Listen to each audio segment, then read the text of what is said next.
जैन आगमा ज्ञान। नमो अर्हन्ताणं नमो सिद्धाणं नमो आयर्याणं नमो उवज्जयाणं नमो लोये सपसहूणम्. Shri Bhadrabahu Swami, Shrutakevali, knower of all the Kanakya literature, Sri Bhadrabahu Swami was the seventh in the line of Patadhars, chief disciples of Lord Mahavira. He was born in Vikram Samvat 94, reputed Acharya Yashodhadra's disciple as he was. He had the knowledge of 14 Purvas, early canons. At the age of 45 years, he accepted the life of penance and restraint in the presence of Acharya Sambhuta Vijayji. He was designated as Acharya, head of a mendicant group.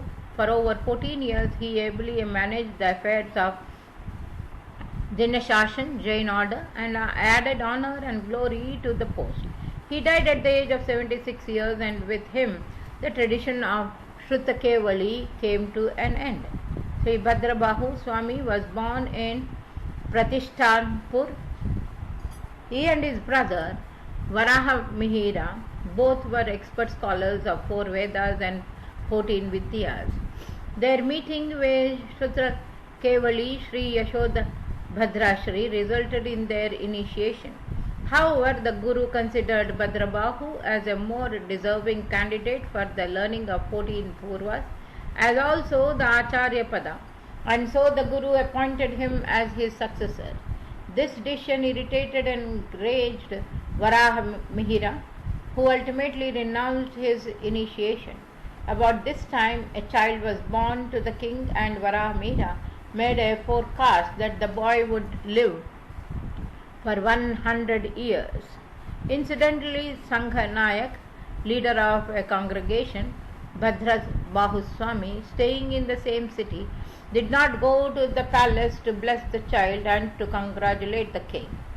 Seizing this opportunity, Varaha Mihira instigated the king and the people against Bhadrabahu Swami. When Bhadrabahu Swami came to know all this, he said that he knew that on the 7th day the boy was to die because of a cat, and so he had decided to call on the king to console him. Though he had full faith in the forecast of Varaha Mihira, the king took all precautions and arranged to catch and drive away all the cats out of the town in the forest area. The child was kept under strict surveillance, but as desired, the wooden bar at the door with a cat's figure on it fell on the child's head, killing him instantly. On this shocking and sorrowful occasion, Bhadrabahu Swami went to the king to convey his consolation. Greatly moved by this gesture, the king offered him unusual honor. Varaha Mihira had failed in his plan and steeped in his own anger and enmity. Varaha Mihira was born as Vyantar Dev, a class of lower god, in his next birth, and by means of knowledge he came to recall his earlier birth and soon became jealous of the Jaina Sangha. He then managed for the spread of plague among the Sri Sangha, as a result of which a number of people began to die suddenly and instantly. Sri Sangha requested Bhadrabahu Swami to do something. Bhadrabahu Swami, by the sheer force of his Shrutagyana, spiritual knowledge, he could correctly assess the entire situation, and with a view to getting rid of the nuisance, he composed Uvasangahara Stotra. The impact of this great stotra, devotional song, was so great that the strength of Vyantara got immensely diminished. Acharya Sri Bhadrabahu Swami also composed Paryushana Kalpasutra, which is popularly known as Kalpasutra. It is also believed that he wrote Niryukti on 10 sutras. Bhadrabahu Swami is known for composing commentary on 10 scriptures like Acharanga Sutra, Krutanga, Avyashak, Dashavaikalik, Uttaradhyana, Dasha Shrut, Skanda, Kalpa, Vyavhara, Surya, Prajnapati, and Rishibha Shasti.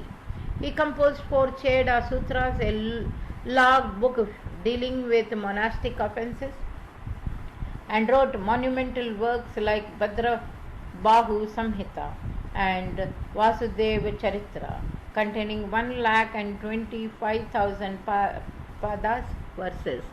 Thereby he imparted valuable knowledge of the Purvas, early canons, to Arya Sthulabhadra, and thus he managed to preserve the great heritage from Persian. Acharya Bhadrabahu has a record of entering into yoga meditation of Mahaprana Yoga. He attained the unique achievement of intense meditation of Mahaprana Dhyana constantly for 12 years. Bhadrabahu Swami is respected as the fifth and final Shrutakevali in both the Svetambara and Digambara traditions. Thus, Acharya Bhadrabahu Swami was responsible for the impressive development of both Jainism and Jain knowledge.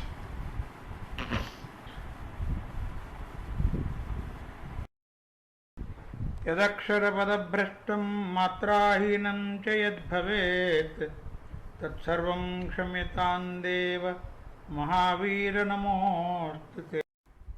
Jaina Agama Gyan. NaMo अर्हन्ताणं NaMo सिद्धाणं NaMo आयर्याणं NaMo उवज्जयाणं NaMo लोये सपसहूणम्. Story of Surat Seth.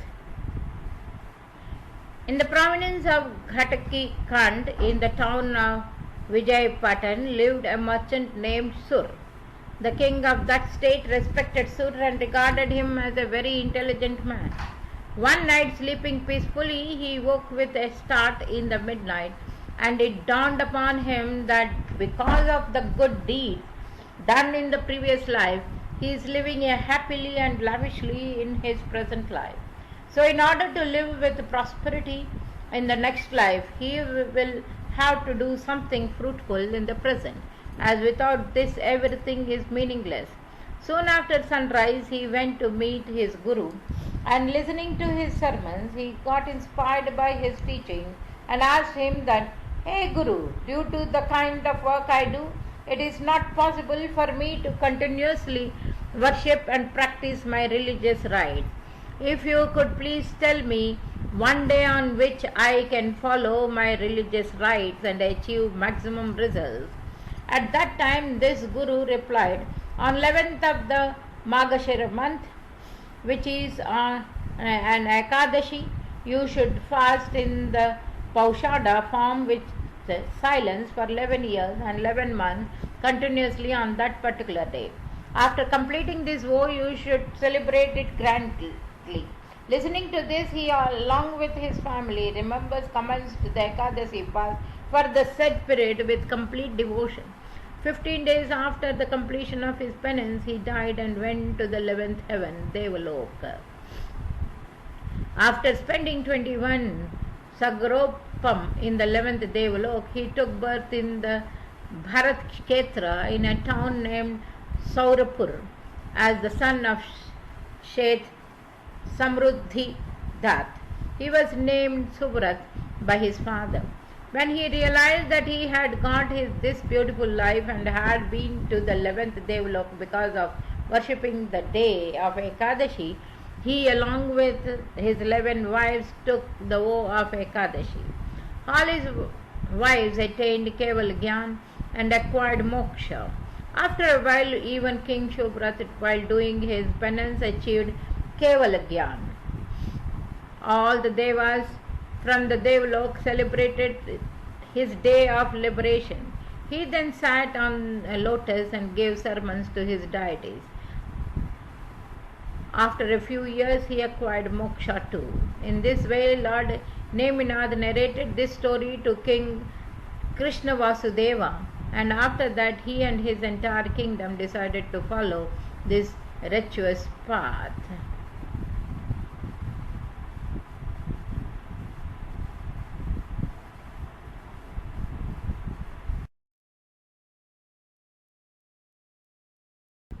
यदक्षरपदभ्रष्टं मात्राहीनं च यद्भवेत् तत्सर्वं क्षम्यतां देव महावीर नमोऽस्तु ते। Jaina Agama Gyan. NaMo अर्हन्ताणं NaMo सिद्धाणं NaMo आयर्याणं NaMo उवज्जयाणं NaMo लोये तपसहु। Sumitra. Long ago in the city of Sri Chandra, King Tarapida had a minister named Sumitra. He was a devoted Shravak and regularly practiced Samayak, Pratikarman and other religious rites. One day the king asked Sumitra why he had overloaded himself with all these worthless activities. King wanted to know what he achieved out of them and suggested that he should give up those things so he may have a pleasant life. Sumitra told the king, "Instead of discouraging me, you should help me in carrying out these activities. You or anyone should know that good deeds help in one's well-being." One day the minister finished his duties at the court and went home. This was the 14th lunar day, known as Chaturdasi. He was fasting that day. He was late to perform Paushada at the temple, so he vowed not to leave his house during the night until sunrise and sat down for Pratikraman. During the night, a messenger came and told Sumitra that the king wanted to see him. The minister told him he could not see the king or anybody at that time. The king sent another message to tell him that if he did not go to the king at once, he should resign his office and hand over his royal seal. Sumitra decided to continue his vow. He told the messenger to pick up the royal seal and tell the king that he would not be able to come. While going back to the king, the messenger thought that it was not a bad idea to be the minister himself. So he started uttering, "I am the minister, I am the minister." He started repeating it louder and louder. It so happened that after a few minutes, some armed men jumped on him, knocked him to the ground and killed him. They grabbed the minister's seal of the office. When the king heard of the messenger's death, he grabbed an open sword and left to go to the temple. He felt certain that Sumitra had a hand in this murder. On the way, he found his messenger, who was lying dead with some armed men around him. He asked the men, "Why did you kill this man?" They said, "We are armed men of King Sursena from Dharwar and came here to kill the minister Sumitra." The king told them who he was. The men got scared and surrendered to him. He thought, "It is good that Sumitra did not come. His vow saved him." The king's anger cooled down. He reached Sumitra's house and told him, "If you had not been performing your vow today, you would have been killed. This would have been a terrible tragedy for the kingdom. I reinstate you to your office. I am sorry for what I did to you." This even turned the king to be a very religious person. The king met with Acharya Purnachandra and accepted the oaths of the Shravak. The court was turned into a spiritual assembly. Sumitra now became even more special to the king, and the king did many good things for his people and kingdom. यदक्षरपदभ्रष्टं मात्राहीनं च यद्भवेत् तत्सर्वं क्षम्यतां देव महावीर नमोऽस्तु ते। Jaina Agama Gyan. NaMo अर्हन्ताणं NaMo सिद्धाणं NaMo आयर्याणं NaMo उवज्जयाणं NaMo लोये सपसहूणम्। Surasen and Mahasen. In the city of Shishti Pratishtha, there lived a king named Veerasen. They had two sons, Surasen and Mahasen. Both brothers grew up with deep congenial ties. Suddenly Mahasen developed a boil on his tongue. It increased in size, became more painful, and would not let him rest. They tried all the means to cure him but failed. Even the people could not see his suffering. All the attempts to cure him failed, and at last the doctors declared it as an incurable problem. After a while, disease advanced too much that he had a horrible bad breath. No one could come close to him because they could not tolerate the odor. But his younger brother Surasen would not let him alone. He always sat by his bed. One day he decided not to eat any food till his brother was well. Later that evening it struck him to recite the holy Namokar mantra. Sursen brought a cup of water to his brother's bedside. He chanted the holy mantra and sprinkled the water on his brother's tongue. To his and his brother's surprise, there was some immediate relief. After continuing this for several days, his brother's tongue got better. The odor and the boil disappeared. Everyone felt happy and developed the deep faith in Namokara mantra. After a while, Acharya Bhadrabahu came to that city. He had Avadhi knowledge. The two brothers came to pay him the homage. After the sermon was over, Sursen approached him and asked if he could explain them why his brother had to suffer. The Acharya told them how his past life caused this to happen. In the Bharat Kshetra, there is a city called Manipur. Madan, a warrior, lived there. He was a strong believer of the Jina path. Madan had two sons named Bhir and Veer. One day on the way to a park, those two boys saw a monk lying in the street.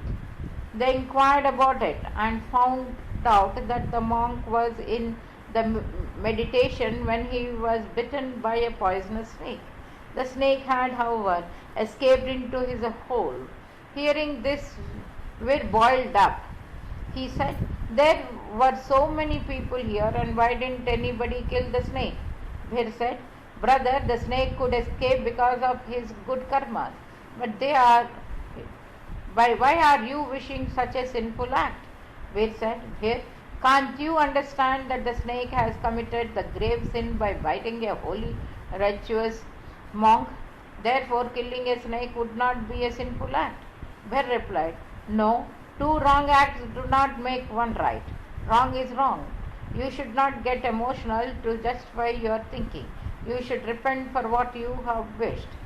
Veer was still upset and said, "No." The monk continued to tell Sursen, "Veer is reborn as you and Veer as your brother. Since he wished to hurt the snake and did not repent, and he had to suffer by having a boil on his tongue. By the time you started reciting the holy Namokar mantra, his bad karmas got over, and it looked as if you helped him cure his illness." Listening about their previous lives, they were enlightened. They decided to renounce the whole worldly ties and became monks. From then on, they lived spiritual life. यदक्षरपदभ्रष्टं मात्राहीनं च यद्भवेत् तत्सर्वं क्षम्यतां देव महावीर नमोऽस्तु ते। Jaina Agama Gyan. NaMo अर्हन्ताणं NaMo सिद्धाणं NaMo आयर्याणं NaMo उवज्जयाणं NaMo लोये सपसहूणम्। The value of contentment. There once was a poor Brahmin named Kapil. One day his wife asked him to devise a plan in order to come up with some money. He could not think of one, but his wife could. Her plan was for him to go to the king, who always donated 2 grams of gold to that person who came to his palace to wish him good morning. Immediately he got ready to go to the palace at sunrise the next morning. Due to his desire for the gold, he became restless during the night and left his house at midnight to fulfill his desire. On his way to the palace, a policeman interrogated him, "Who are you and what are you doing at this time of night?" The Brahman remained silent, so They thought that he must be a thief. They arrested him and brought him before the king. Kapil picked up his courage and introduced himself. O king, I am a poor Brahmin of your kingdom.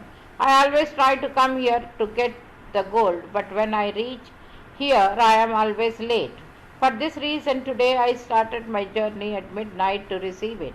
The king was pleased to hear the truth. He was willing to provide him with as much money as he needed. The Brahmin, submitting to the overpowering feeling of greed, wanted to get the whole kingdom from the king. Then, coming into his senses, he suddenly realized he didn't need money but only mental peace.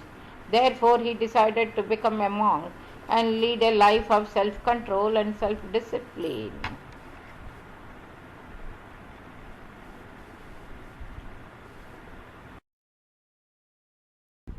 यदक्षरपदभ्रष्टं मात्राहीनं च यद्भवेत् तत्सर्वं क्षम्यतां देव महावीर नमोस्तुते। Jaina Agama Gyan. NaMo अर्हन्ताणं NaMo सिद्धाणं NaMo आयर्याणं NaMo उवज्जयाणं NaMo लोये सपसहूणम्। The value of monkhood. A little boy named Tavacha Putra was standing atop his home and enjoying the natural beauty of the landscape when a sweet melody from a neighboring house reached his ears. Curious of its nature, he went to his mother and asked her what it was and what was its significance. His mother told him that the songs were a part of a celebration to welcome a newborn child. Were such songs sung at my birth also? Tavachaputra asked. Yes, my dear, his mother answered. Songs more in number and sweeter than these two. Mother, I feel almost as if I have never stopped hearing them. Go and listen to them then, my son. Tavalaputra went back to the roof and listened to the singing. The songs, however, were not as pleasant then.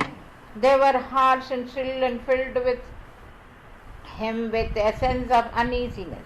Again he ran to his mother and asked, What has happened to the songs, mother? Why are they no longer sweet but stringent? Are they being sung by some other person? No, son. The same person is singing. But why then are they different than before? The circumstances have changed, she answered. The child who was born a few hours ago has died. That is why the songs have changed into mourning songs. Tavachaputra was badly shaken by the incident. Full of sorrow, he asked, Why do you people die? Does it not matter how small the person may be? Now doesn't ask such questions, said his mother rather irritably. But mother, he protested, tell me one thing. Will I too have to die in this manner?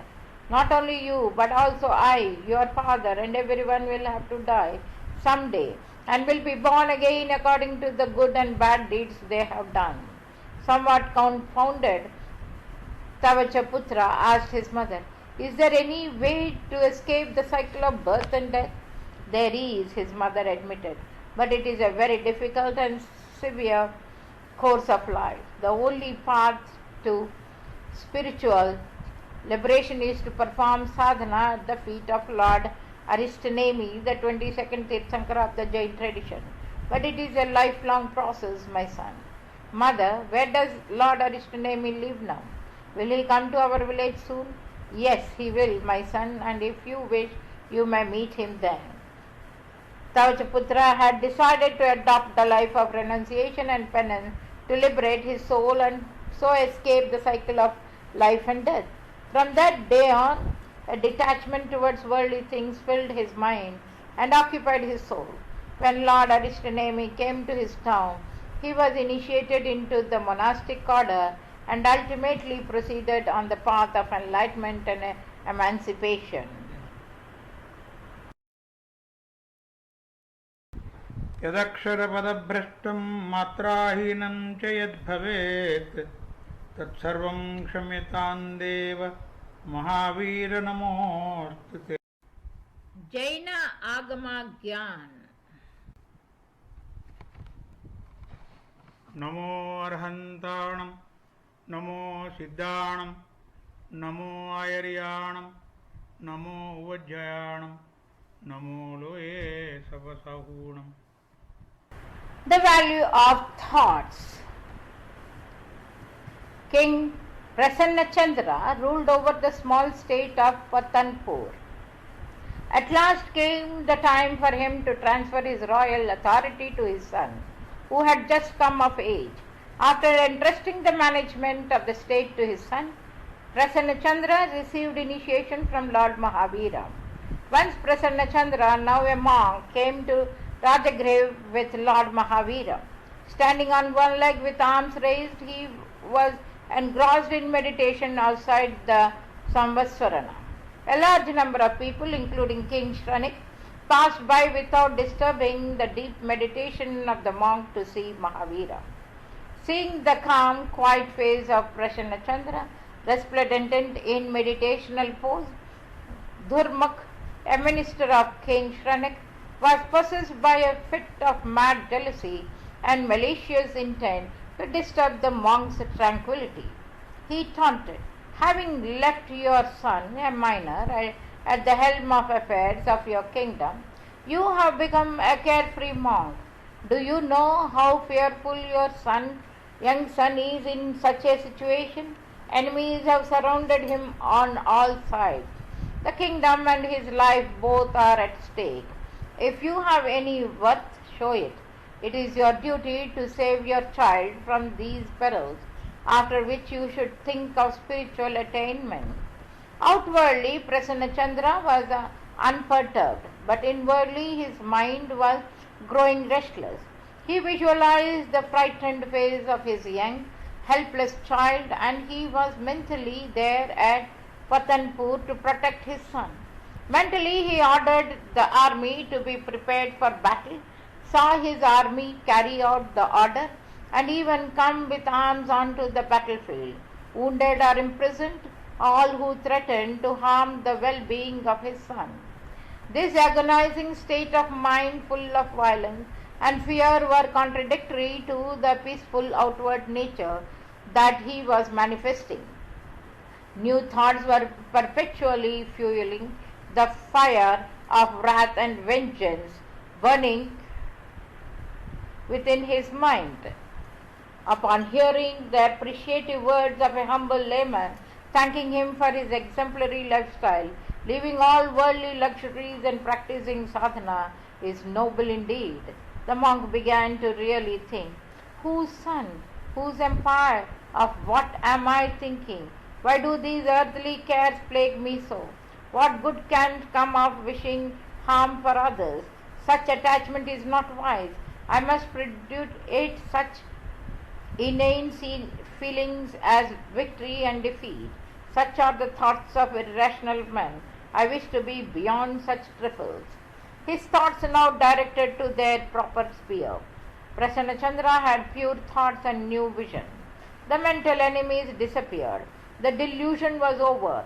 The veils so long obscuring knowledge and perception were flung aside, thus clearing his path of all obstructions. Prasanna Chandra had attained omniscience.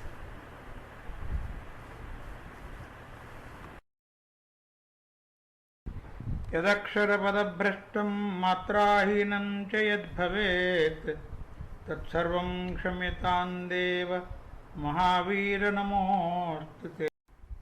Jaina Agama Gyan.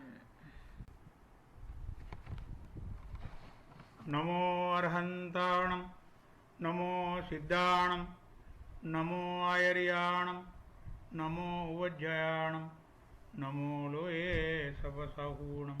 Tirthankar Bhagavan Mahavir. Tirthankar Mahavir was the last and the 24th Tirthankar of this epoch. There were 23 Tirthankaras before him, Rishabhadev and others. Bhagwan's gods are infinite, but Tirthankaras in one epoch and in Bharata Kshetra are 24 only. Every Tirthankara as a rule is a Bhagwan, But every Bhagwan is not a Tirthankar. A soul can attain godhood without being a Tirthankar. Every soul can become a god. That which leads to the attainment of perfection is called Tirtha, and those who reach that supreme state themselves and show others the path of emancipation are called the Tirthankaras. Bhagavan is not born, he grows to be one. Nobody is a Bhagwan since his birth.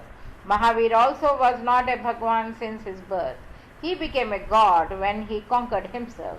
To conquer delusion, attachment, and aversion is to conquer oneself. Though the principles enunciated by Bhagwan Mahavir are very deep, intricate, impressive, and acceptable, his life is very easy, straight, and eventless. There is no place for varieties in it.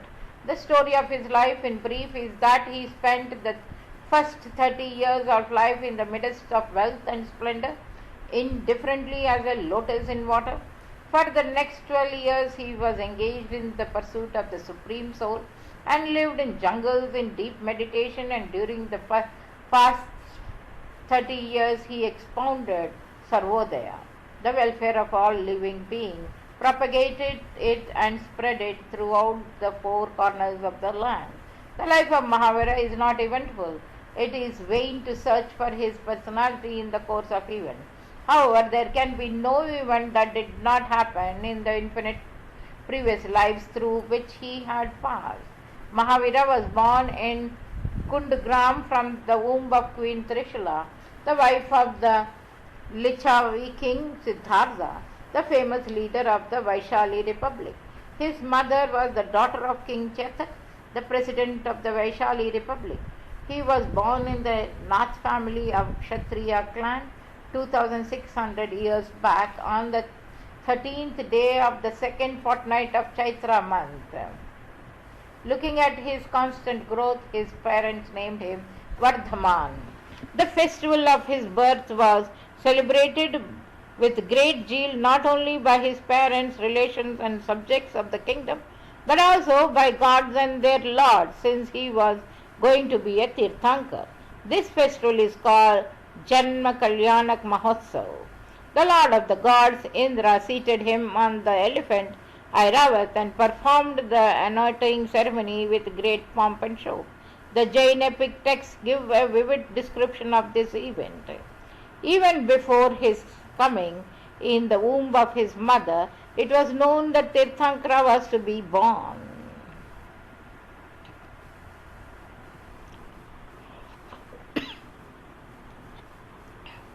One night in the last hours, Mother Prekarini Trishala, in her quiet sleep, saw the following 16 dreams, indicative of a very auspicious happening. An elephant mad with intoxication, a white ox with high shoulders, a thundering lion, Lakshmi the goddess of wealth, seated on the lotus throne, two fragrant garlands, moon in the assembly of stars, rising sun, two gold pitchers covered with lotus leaves, two fish playing in the tank, a tank full of the brim clean water, the roaring ocean, a throne enwrought with jewels, a chariot of gods illuminated with gems, the spacious sky touching the abode of Dharendra, a pile of gems and fire without smoke. Free from the morning engagements, Mother Trishula went to King Siddhartha and told him of the 16 dreams. She wanted to know their effect. The king was well versed in Nimitta Shastra, scriptures of instrumental causes. He was very happy to know of the dreams. The auspicious effect of the very happy dreams was conveyed to Mother Trishula by his very happy facial expression. He told her that she was going to be blessed with a son who would become a Tirthankar and rule over the hearts of the creatures of the three worlds, would propagate the principles of emancipation, and would be very fortunate. The womb of Trishula became a holy as that of Marudevi, who gave birth to the first Tirthankara, Adinath or Rishabdev. All in all, these dreams indicate that the son to be born to Trishula would be as soft as leaves of flowers, as cold as the moon, as illustrious as the sun, a destroyer of the darkness of ignorance, powerful as an elephant, active as a bull, deep as an ocean, pure as a pile of jewels, and bright as the flame of a smokeless fire. Boy Vardhaman entered his mother's womb on the 6th day of the second half of the Ashad month. Boy Vardhaman was healthy, handsome, and possessed of an attractive personality since birth. He justified the name Vardhaman given to him, growing like the digit of the moon on the second day of the bright fortnight. His gold-like physique attracted all and sundry. The Lord of Gods himself assumed 1,000 eyes to drink deep the beauty of the frame of the Lord. He was a sentient, thoughtful, discriminate, and fearless boy. He did not know any fear. He was an embodiment of courage. He was therefore known as Veer and Ativeer since his childhood. 5 of his names are famous: Veer, Ativeer, Sanmati, Vardhaman, and Mahavir. He was prompt and ready-witted and never lost his balance in difficulties. One day, boy Vardhaman, delighting his parents and citizens by his childlike playfulness, was playing in the garden with other princesses. He climbed a tree in his playful spirit. Meanwhile, a terrible black snake encircled the trunk of the tree and began to emit fumes out of a fit of anger that would shake even the very strong. Finding themselves in adverse circumstances, the children began to shiver with fear. But that terrible snake could not disturb patient and strong child Mahavir. Seeing Mahavir fearlessly and without hesitation coming near it, the furious snake left the fury and went his way. In the same way, once an elephant became mad and began to spread havoc in the city, breaking away from the pillar of the building in which elephants are kept. The whole city was agog and people began to run from one place to the other in panic. Prince Vardhaman, however, did not lose his presence of mind and controlled the elephant with his power and cleverness. The bravery and patience of the prince became a talk of the common man in the city. He was a genius and could solve great problems easily. He was quiet by nature. The seriousness grew with his entry into youth. He loved loneliness. He was always busy pondering over the fundamentals of life and death and indulged in deep discussions. Those eager to get to truth placed their misgivings before him and he solved them in no time. Most of the doubts and misgivings were resolved by the sight of his calm posture. The big doubts about the fundamentals of religion of the big monks were removed by just having a look at his physical frame. He was himself a solution of these misgivings. One day he was sitting in the 4th story of his palace, deeply engrossed in contemplation. His comrades came and asked Mother Trishula where Vardhaman was. Busy in her household, the mother just pointed to the upper story. The boys ran to the 7th story, but did not find Vardhaman there. When they asked King Siddhartha, who was studying religious texts, where Vardhaman was, he just pointed to the lower stories. Hearing the contradictory statements of the father and the mother, the boys were confused. They searched every story and found Vardhaman in the 4th one, studying. The boys complained that they had searched all the stories of the palace and Mahavir was hiding there as a philosopher. Vardhaman asked them why they did not ask the mother to tell them where he was. The boys said that the whole trouble arose out of the asking. The mother told them that he was up, while the father told them that he was downstairs. The problem was where to find and where the truth lay. Vardhaman told them that both were correct, that he was on the 4th story, up from the point of view of mother and down from the point of view of the father. The mother was on the 1st story, while the father was on the 7th. The positions downwards and upwards are relative. Without relativity, there is no question of downwards or upwards. Though the nature of the substance is without any relation with any other substance, the description is relative. Thus, Boy Vardhaman used to explain lofty principles to the boys easily. The world tried to persuade him to follow their path, but Mahavir was engrossed deep in the depths of his soul, and so the world could not entangle him to follow their path. Youth threw its die on him, but in vain. The parental affections tried to block his way, but he did not float on the flood of his mother's tears. Accordingly, he left his home in the 13th year of his youth. In the 30th year of his youth, on the 10th day of the first half of Margashira. He became naked and engaged himself in the pursuits of his self in that solitary forest. The Lokantic gods came from the heavens and praised him for his resolve with great reverence.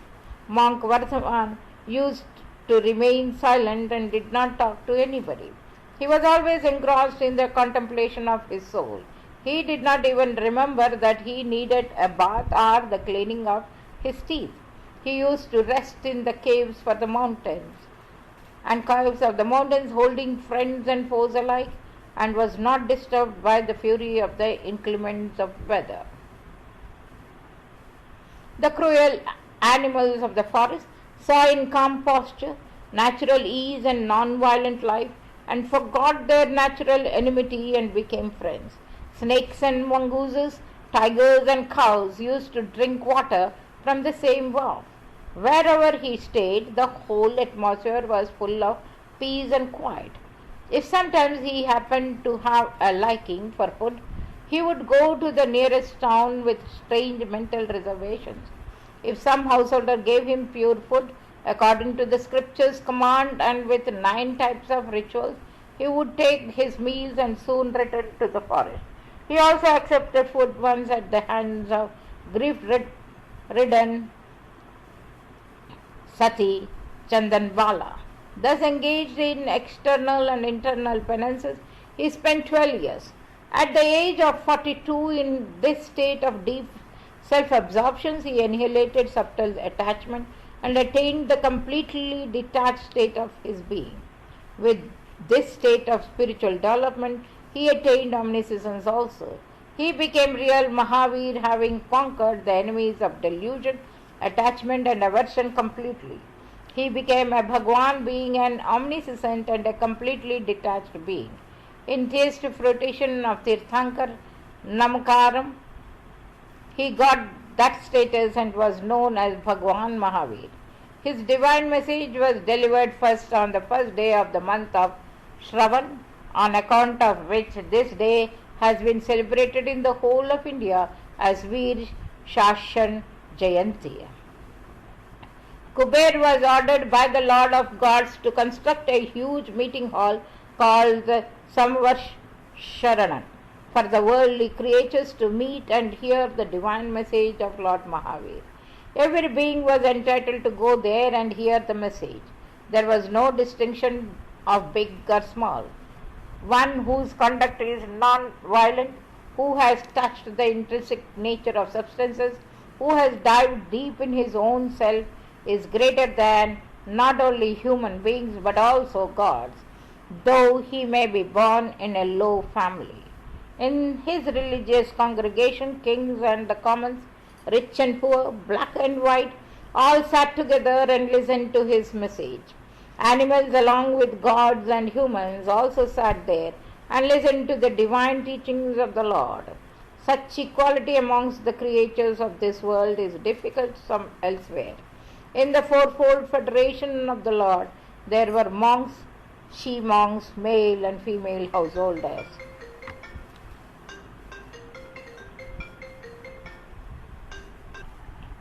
Many learned scholars opposed to him became his disciples, shunning their own wrong conceptions after being influenced by his message of universal love and goodwill.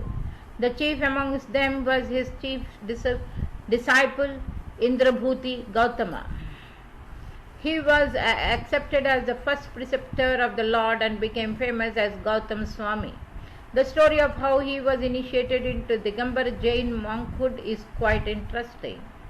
Indrabhuti Gautama was well versed in the Vedas and Vedangas. He had 500 disciples.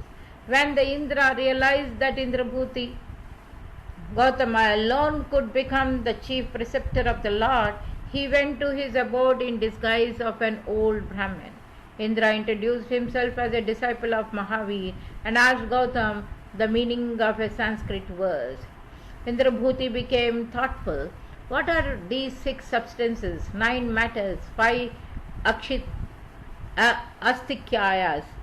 He concealed his ignorance in his pride and told Indra that he would like to discuss these with his master, that is Lord Mahavir.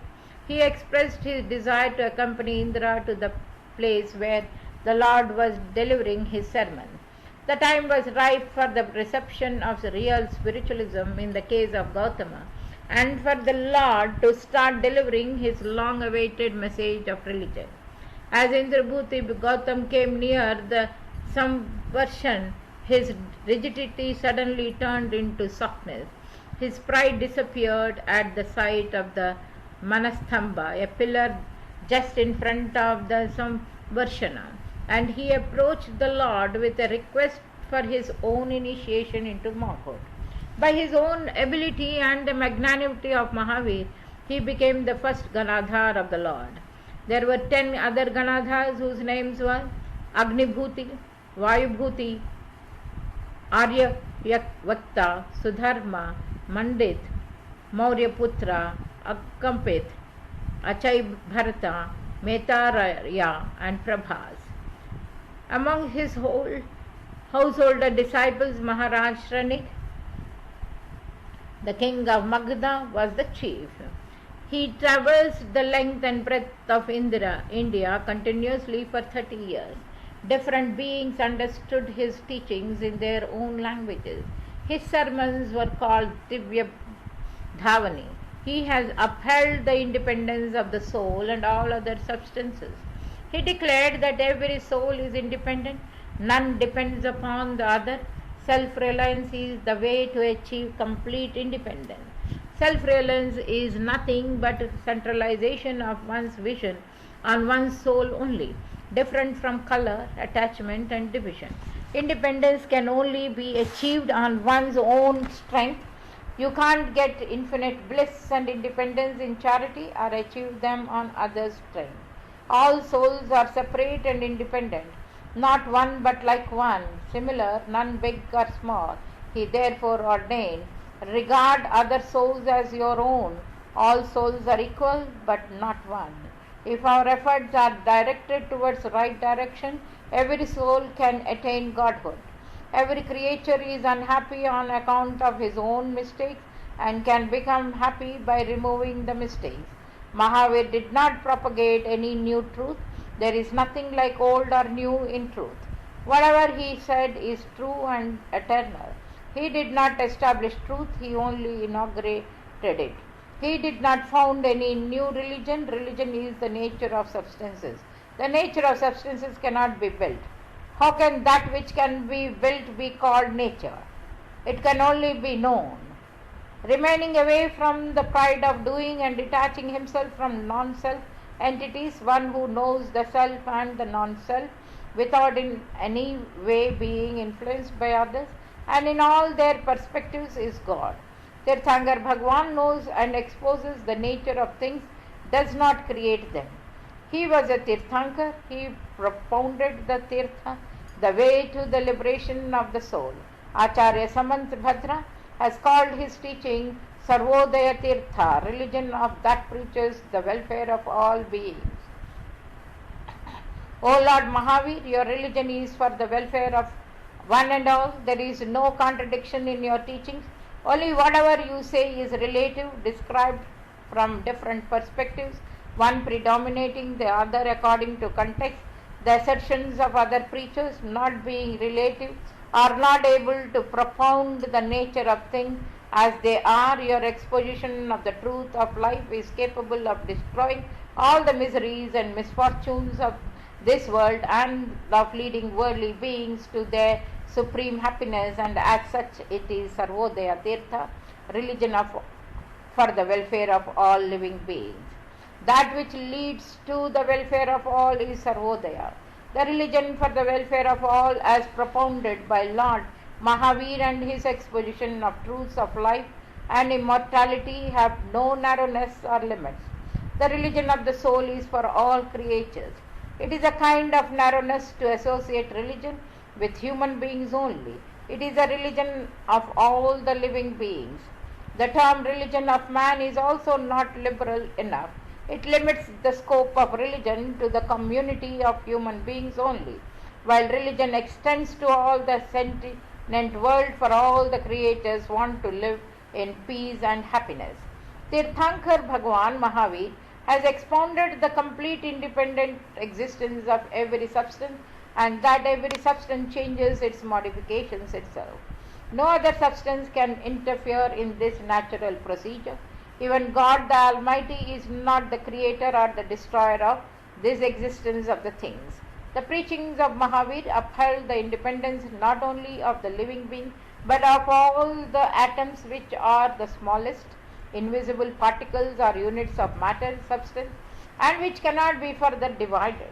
The desire to interfere in the activity of others is false, of no avail and causing unhappiness, for it is sheer ignorance to regard others as the creator or destroyer of happiness and misery, life and death of other beings.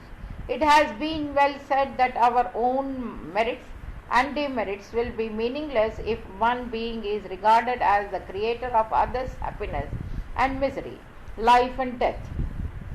The question is, can anybody, however strong, make us happy even if we indulge in demerits? Likewise, can anybody, be it God himself, harm us if we keep ourselves busy in meritorious engagement? If yes, it would be worthless to do good and be afraid of the bad, because it is not necessary to reap the consequences of one's actions. It is true that we have to reap the consequences of our own actions, good and bad. The concept of any interference is meaningless. The same truth has been expressed by Acharya Amit Gati in shlokas 30 to 31 of Bhagwan Dvatri Rind Shaktika. In the end, at the age of 72, on the Deepavali day, the last Tirthankara of this epoch, Bhagwan Mahavir, abandoned this physical frame and attained Nirvana, complete liberation. The same day, his chief disciple, Indrabhuti Gautam, achieved omniscience.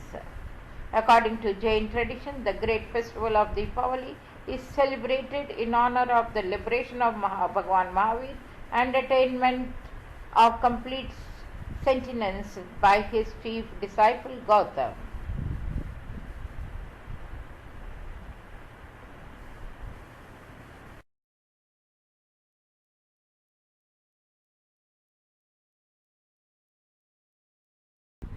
यदक्षरपदभ्रष्टं मात्राहीनं च यद्भवेत् तत्सर्वं क्षम्यतां देव महावीर नमोऽस्तु ते।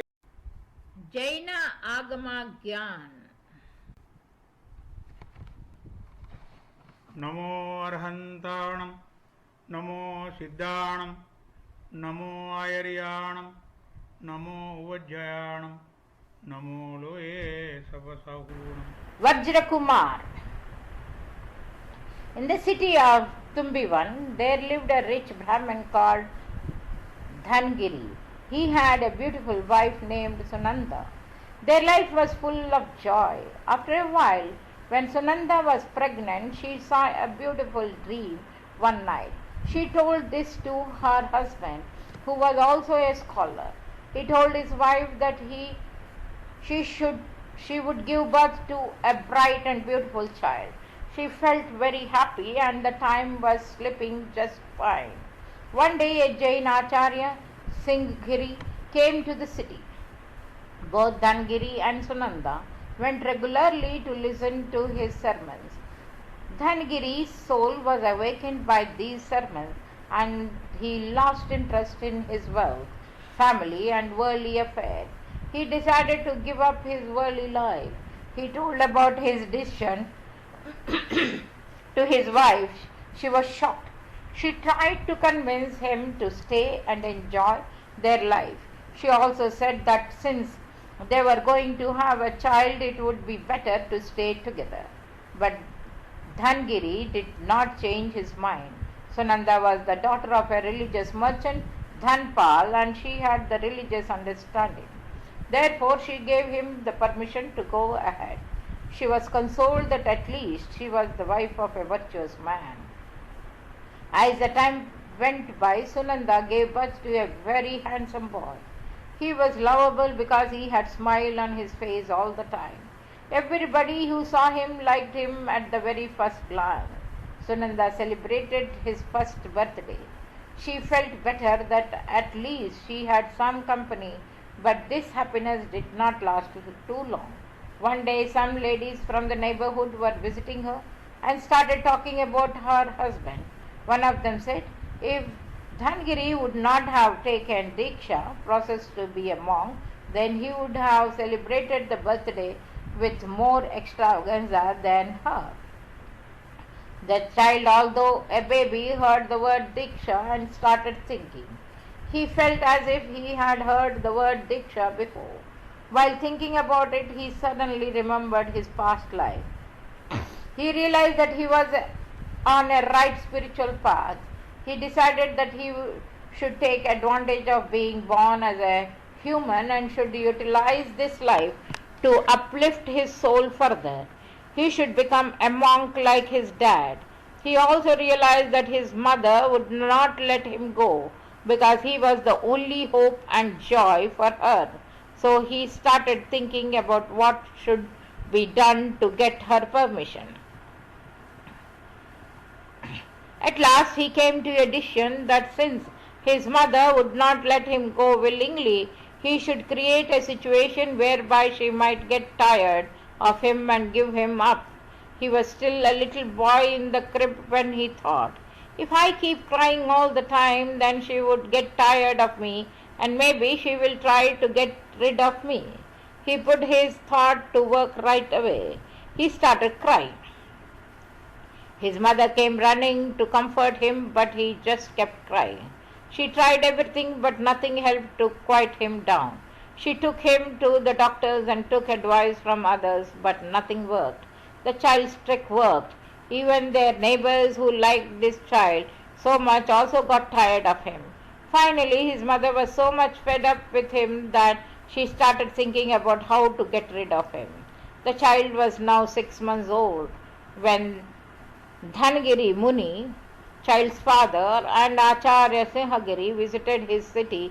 This city again, Sunanda came to know about this and thought of giving away this child to his father.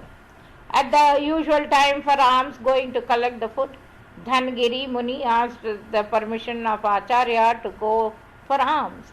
Acharya Sinhagiri told him, Dhanagiri-ji, today you may accept even a live thing if it is offered. Acharya was very knowledgeable and he knew what alms Muni Dhanagiri was going to get. So he gave his permission ahead of time. Although Muni Dhanagiri did not understand what his teacher meant, he left to go for alms. On the route different houses, he arrived at Sunanda's house. He said, Dharma Labha, you may attain religion. Sunanda recognized this voice. She welcomed Muni Dhanagiri and expressed happiness to see him again. She invited him to enter the house for food. Meanwhile, the young boy also heard Muni Dhanagiri's words, Dharma Labha. So he thought that this was the best opportunity for his trick. So he started crying. This irritated his mother and she told the monk, you are lucky to be able to uplift your soul, but I am tired with the burden of your child. He does nothing but to cry.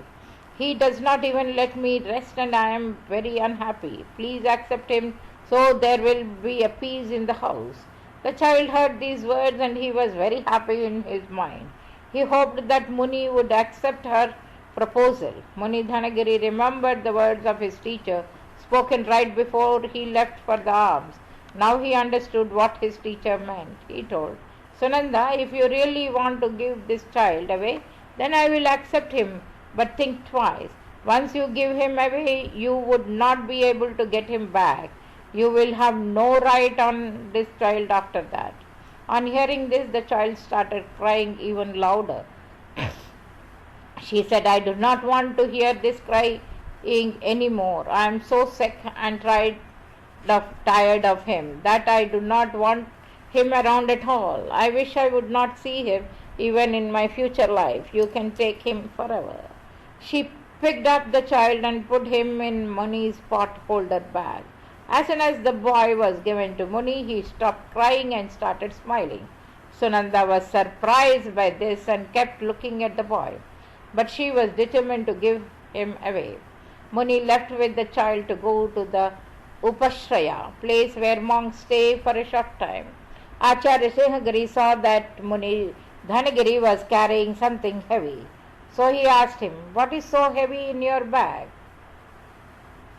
As he did not know what was going on, when the Muni opened his bag, his teacher saw the handsome smiling boy.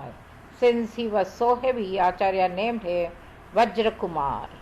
Acharya Sinhagiri gave Vajrakumar to one of a prominent Jain Shravak householder and told him to expose the child to religious teachings, as he was destined to be a great Acharya in the future. The Shravak gave the child to his wife and told her what Acharya Sinhagiri wanted them to do. She was very religious and agreed to the wishes of Acharya. She loved the boy so much that she would not let him go anywhere without her. She always took him to Upashraya to see sadhvis. Even when he was little, he understood and remembered whatever the nuns were learning. By the time he was 3 years old, he learnt up to 11 angas. He was respectable to everybody and was talking very intelligently. One day, one of Sunanda's friends came to her house and said, "Do you know that your crying son spends a lot of the time at our Upashraya? I have never heard him cry. He is a very charming and lovable child." Sunanda tried to take her words lightly, but after all, she was a mother. Her desire to see her son grew intense. She started thinking, "How could I do such a thing? How could I give away my precious child to a Muni? After all, he is my child. I should get him back." A few days later, Acharya Sinhagiri and Muni Dhanagiri came back to that town again. She went to the Upashraya. She approached Muni Dhanagiri and asked him, "Please give me my son back. I cannot live without him anymore." Muni Dhanagiri said, "I told you at that time, once you give him away, you will not get him back. Remember, you said you did not want him then, nor in any other life. We cannot give back what we take." Sunanda said, "I do not know why I did that. I cannot live without my son. Please find a way to give me back my son." Acharya Sinhagiri and Muni Dhanagiri tried to convince her to forget him, but she was determined to get him back. At last she decided to go to the king and requested, "Please get me my son back. My husband has become monk and I am lonely. He is the only child I have. Please ask them to return him back to me." The king heard the whole story from Sunanda. He said, "Let me find out what happened and I will let you know shortly." He inquired about the situation and found out that because Sunanda was tired of his crying, she had voluntarily given away her child. The king called Sunanda and told her, "Sunanda, when Muni Dhanagiri came to your house for alms, you gave your child away voluntarily because you were fed up with his crying. Once you give away something, you cannot take it back." Sunanda said, "Okay, this is not a thing. This is my own flesh and he is the only hope for me. Please do something to get him back. I cannot live without him." The king could feel the motherly affection and sincerity in her voice. He was also puzzled. Ultimately, he told Sunanda, "I'll call you and Muni Dhanagiri in the courthouse and let Vajrakumar decide who wants to go with. Is it okay with you?" Sunanda said, "Yes, Your Majesty." The next day, the king's courthouse was jammed full with the people to see what would happen to the child. Sunanda came with toys, sweets, clothes, and other novelty items to attract Vajrakumar. The king and all his ministers came. Muni Dhanagiri came with other monks. Everybody, including the king in the court house, paid homage to the monks. Vajrakumar also came. The king told Vajrakumar, Vajrakumar, although you are very little, you are a very intelligent boy. Pointing towards his mother, he said, she is your mother. She is very affectionate and loving. She has lots of toys, sweets, and good clothes. She wants you back. On the other side, pointing towards monk Dhanagiri, he continued, there is the monk who has given up the worldly life. He is full of restraint and lives the life of renunciation. He is very virtuous and a reverent person. He also wants to keep you with him to teach you spiritual life. Now you decide which way you want to go. Do you want to go with your mother or with the monk? There was a pin-drop silence. Everybody was eagerly waiting to see what Vajrakumar decided. Vajrakumar was also serious today. He got up, and as he walked, he looked sometime at his mother and sometime towards Muni Dhanagiri. Sunanda started screaming, son, come here, see, I have brought for you toys, sweets, and new clothes. Come to me. On the other side, Muni Dhanagiri did not have anything with him except Ogho. He showed that to Vajrakumar. Vajrakumar picked up the Ogho and started dancing with it. He started smiling again. Then he decided to sit down with Muni Dhanagiri and was looking at everybody with a joyful face. Everybody in the court house, including the king and Sunanda, were amazed that the young boy decided for the monkhood instead of luxurious worldly life. Sunanda accepted the decision of Vajrakumar. She wished him success. Sunanda celebrated Vajrakumar's Diksha with joy and delight. Later on, Vajrakumar became a great acharya. Matrahinam chayad bhavet tatsarvam kshamyatam deva Mahavira Namostate. Jaina Agama Gyan. Namo Arhantanam, Namo Siddhanam, Namo Ayaryanam, Namo Uvajjayanam, Namo Loe Sabasahunam. Value of celibacy.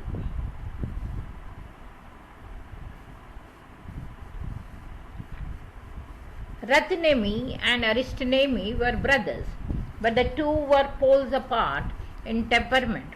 Aristonemi was detached, whereas Ratnemi was attached to worldly things. The beautiful Rajimati wanted to marry Aristonemi, who refused it, being devoted to monkhood. Ratnanemi was pleased to learn that his brother had refused Rajimati, for it increased his own chances of marrying her. So Ratnanemi sent his maid secretly to Rajimati to sing his praises. After praising Ratnanemi's handsome personality, bravery and skill, the maid put forth his proposal for Rajimati's hand. Rajimati was surprised at that but decided to play a trick in order to teach Ratnanemi a lesson. She asked the maid to send Ratnanemi personally to get the answer. She added that he should bring his favorite drink with him. Ratnanemi regarded Rajimati's message as a good sign. He went to her house thinking happily about the future. Rajimati greeted him and the two talked for a long time. Eventually, opening the drink Ratnanemi had brought, Rajimati had the drink with a medicine instantly. Just as Ratnanemi was thinking his proposal would be accepted, Rajimati vomited in the same cup what she had drunk from. Rajimati shivered, wondering if something was mixed in his own drink as well. When Rajimati gave her cup filled with the vomit to Ratnanemi and asked him to drink it, Ratnanemi was startled. Rajimati's behavior irritated him. He barked angrily, Rajimati, to ask such a thing is to insult a noble man like me. Do you regard me as a dog or a crow that you think I would drink the vomit? Rajamati, I am just testing your love. Ratnanemi, is this the proper way to test it? There are many other methods. Rajamati, if you had just drunk it at my command, I will know that you truly love me. After all, this is the same liquid that you brought for me. I swallowed it but vomited it before it reached my stomach. Ratnanemi, it makes no difference. After all, it is vomit. Rajamati, is it so difficult for it to be drunk by the person who wants to marry me? Ratnanemi, what in the world does marriage has to do with vomiting? Rajamati, in the same way as this drink was vomited by me, I was abandoned as if vomited by your elder brother. Ratnanemi, when you thought of marrying me, you should have considered that you were really wishing to marry your elder brother's wife. You weren't thinking about anything but beauty. It would have been better for you to renounce worldly pleasures and enjoy inner peace. Rajamati's words awakened his conscience. He was ashamed. He replied with sorrow, I apologize for my mistake and will not repeat it in future. I hereby renounce worldly affairs like my brother. Now I shall go. There was once a poor Brahmin named Jaina Agama Gyan. NaMo अर्हन्ताणं NaMo सिद्धाणं NaMo आयर्याणं NaMo उवज्जयाणं NaMo लोये सपसहूणम्. Vipul and Vijayan.